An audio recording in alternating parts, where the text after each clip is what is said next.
Hi friends, it's Jeanne from cliftonscraftycasa. Welcome to our video today. Glad to have you. I hope you enjoy our playlist. Our hosts are Mary from The Painted Peach, Christy from Funky Junk Inspiration, and Jeanne from Jeanne's Palette. Let's have fun. Today I'm going to use a big round door round. I'm going to use a transfer from Essential Stencil. I am going to use a welcome sign from Essential Stencil. It's a stencil, and also some bats for embellishment because we're gone batty today. See you. Okay, let's get started. We're starting out with some Minwax water-based stain in this orange color. Get it from my Lowe's or Ace, wherever I can find it. I sprayed a little bit of water on there to make it go on a little easier because my wood is very dry.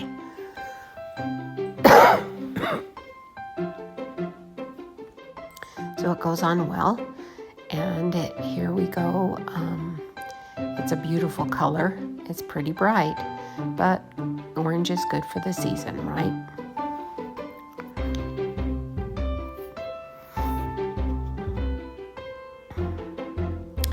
I use a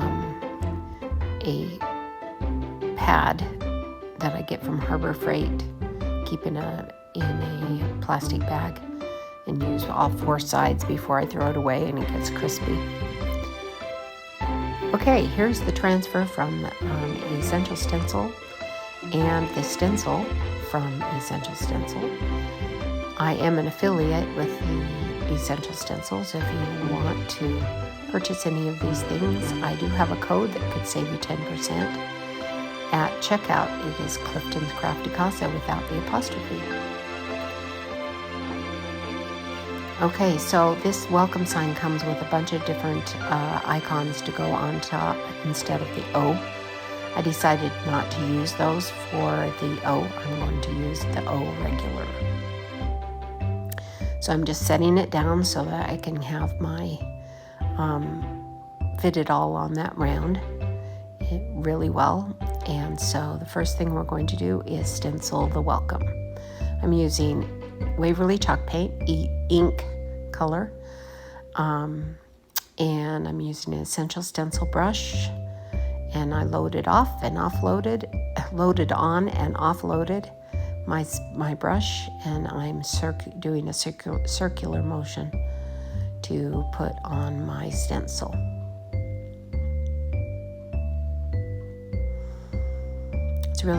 It's good to go both ways, forward and backwards, and make sure you don't have too much paint on your brush. It should be almost dry when you put it on. The paint is up in the brush, so it appears dry, but it's not.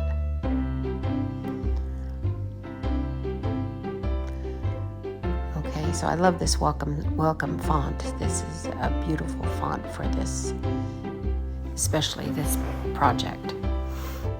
Now I'm going to use an old Sharpie, fine tip Sharpie, and I dip it in the paint like a paintbrush to close the bridges. The bridges are those spots that are left open because if they would have been cut, the stencil would have fallen apart. So you want to close those up so that you have a full letter instead of some orange showing in the middle of a letter. And I learned this tip from another crafter, and I can't remember who it was, but I like to pass it on to everybody. It's easier than using a little paintbrush.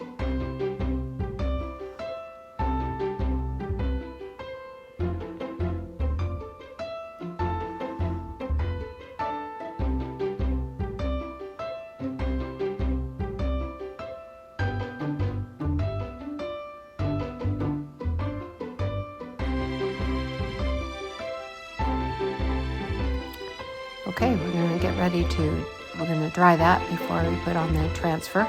I'm going to get ready to put the transfer on, and then I'm just going to pull it all apart at once. It's kind of a big transfer, but it's doable. Just don't hold any of the color on your hand or you'll stick to your hand instead of the where you want it to go. And you burnish it into the wood.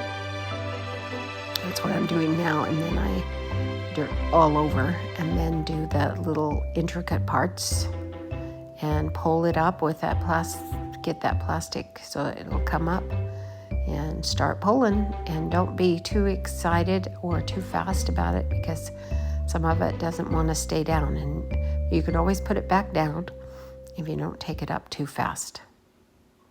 So don't just rip it off. These transfers are one use, where the stencil is you could use it for many, many projects, lifetime of projects.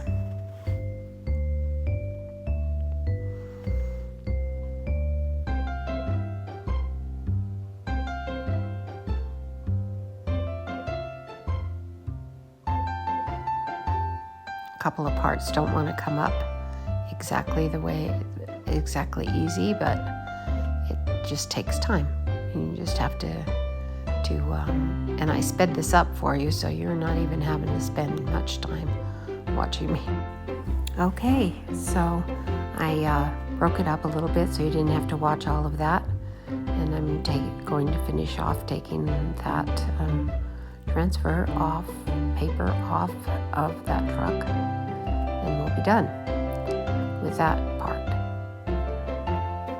I like to use the plastic part to rub over the truck a little bit, just to make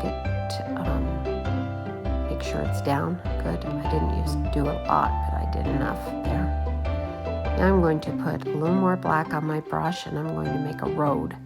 A lot of my things, I want them to be grounded on the item, so I'm putting a little road underneath that truck so that it's grounded.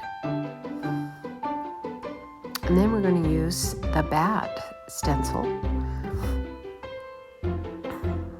And this bat stencil has a large amount of bats on it. You could choose from large ones to small ones to, in between. I'm going to take kind of a small, medium one. I don't think I'll use any big ones. And different sizes as well as different ways of the wings. I'm going to do about 5 bats on here. I'll do 3 on this side and 2 on the next.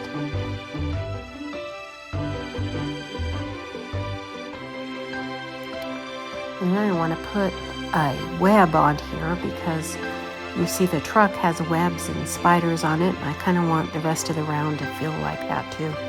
So I put a spider web on the edge a couple of places here.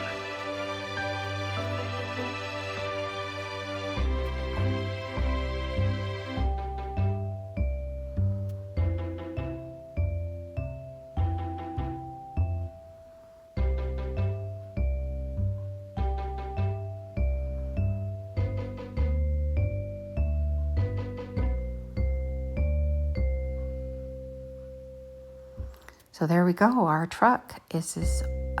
We're going to do the framing of it at the back, around the edge. I used my brush of 45-degree angle and put some of that black paint along the edges to make it stand out. Brings your eye towards the middle instead of on the outside. Kind of focuses your eye. And there we have our round.